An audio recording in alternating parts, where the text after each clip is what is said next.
Imagine you're walking down the street and spot a $100 bill on the sidewalk, seemingly begging to be picked up.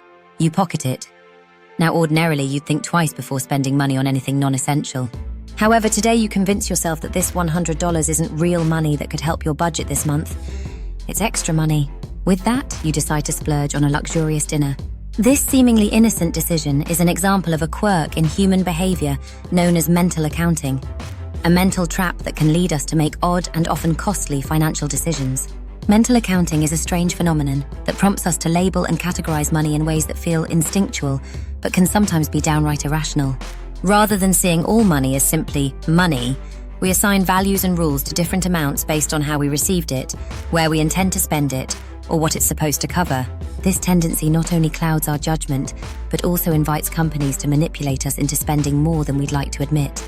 For instance, if a company offers you an add-on with a significant purchase, you're more likely to add it to your cart because the extra cost blends into the larger expense. In the moment, it doesn't feel like a distinct financial decision. Our mental accounting is particularly susceptible to virtual or in-app purchases, which have become common in digital gaming. By converting our money into virtual currencies like tokens or gems, games make us more inclined to spend, mainly because we lose a clear sense of how much we're actually paying. We're far more likely to part with $50 worth of gems than $50 in real money, because those gems don't feel quite as real. The perceived barrier between virtual currency and actual cash creates a mental disconnect, leaving us less guarded and more likely to splurge in the digital marketplace. This odd behavior ties back to a fundamental quality of money: fungibility. Money, by definition, is interchangeable. Each dollar has the same value and function, regardless of its origin. In reality, we don't see it that way. Instead, we treat money differently based on its origin and purpose, creating mental bank accounts for different spending categories.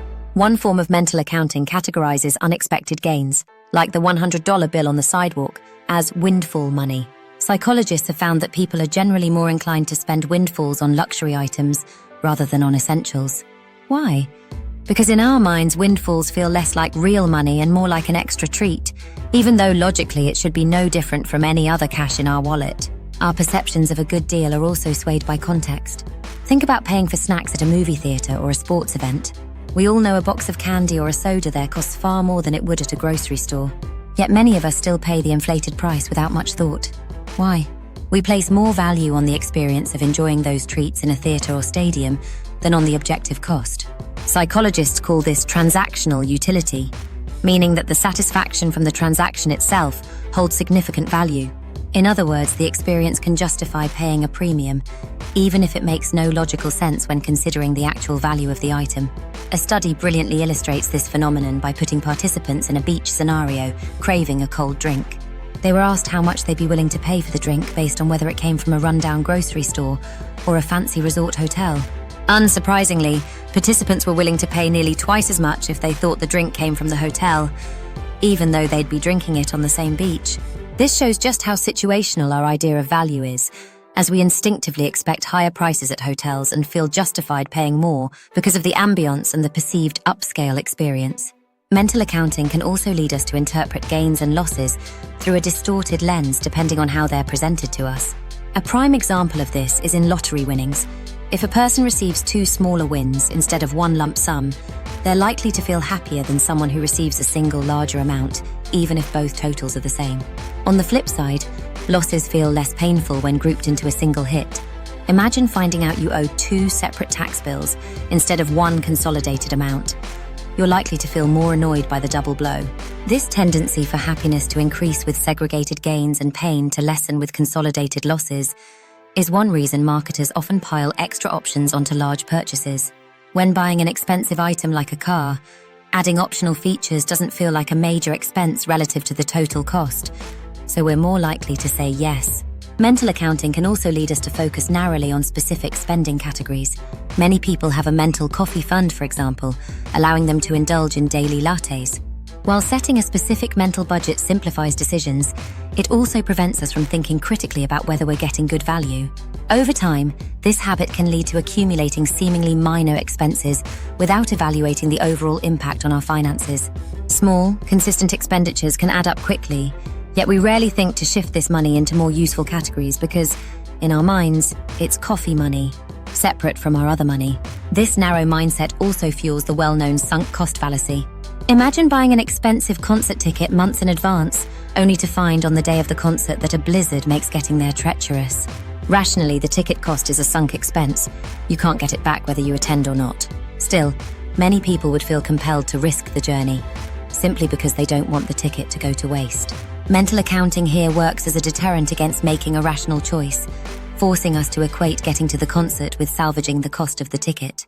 Fortunately, there are ways to counter these tendencies. The first step is to cultivate awareness about your spending habits. A formal household budget, whether on paper or via a budgeting app, can offer a big picture view of where your money actually goes.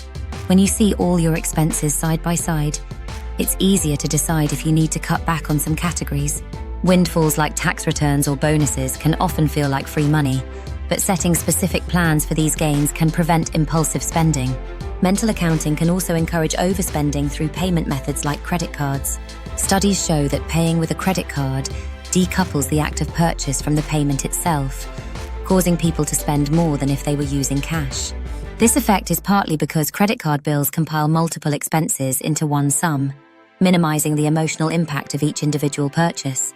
Similarly, time-based purchases create an illusion of free spending. If you buy a vacation months in advance, the cost seems to fade over time, leaving the experience to feel more free when the actual trip happens. In short, mental accounting subtly shapes how we handle our finances by breaking down our spending into often arbitrary mental categories. While this can simplify some decisions, it also creates pitfalls. The urge to compartmentalize can lead to poor financial decisions, a susceptibility to marketing, and a tendency to ignore the long-term consequences of our choices.